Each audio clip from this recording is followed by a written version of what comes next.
Hello there and welcome to our review of the Panasonic Lumix G6. The G6 is designed to tempt users away from DSLR cameras, so does it do enough? We'll find out in our review. The Lumix G6 features a 16.05 megapixel live MOS sensor with an ISO range from 160 to 12,800. This can be expanded to 25,600. It also shoots full HD video in AVC HD or MP4, and it's also got Wi-Fi connectivity as well as NFC. So the Lumix G6 sports a rather hunched design compared to the G5, but it makes a pretty nice camera. It's got a nice comfortable hand grip, so you get a really good comfortable hold. It's finished predominantly in a matte plastic, and overall it feels pretty good, though it does feel a little bit of a step back from the G5, which had a metal or aluminium top plate to give a more rugged feel, and the buttons don't have quite that same tactile satisfying feel as the G5. Overall though, it's very comfortable to hold, and it's got loads of exterior buttons for quick access, including 5 function buttons.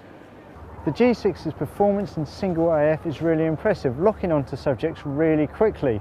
In continuous mode and using AF tracking, it follows the subject nicely across the frame, but it still could be a bit quicker.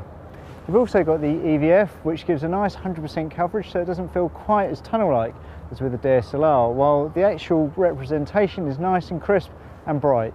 So as well as the really good electronic viewfinder, you've got this excellent 3-inch pull-out vari-angle screen. So not only does it give you a nice crisp display, it's also got touchscreen functionality, allowing you to set a variety of controls on the camera should you wish. So you can just tap the camera to quickly go through the menu, and you can also pinch and zoom images when reviewing and just flick through them nice and easily like that.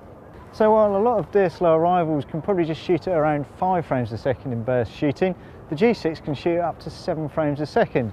This is only capable for 8 frames shooting RAW, but it's a bit more impressive when you're shooting JPEGs, when you can shoot 20 frames consecutively before the buffer slows up.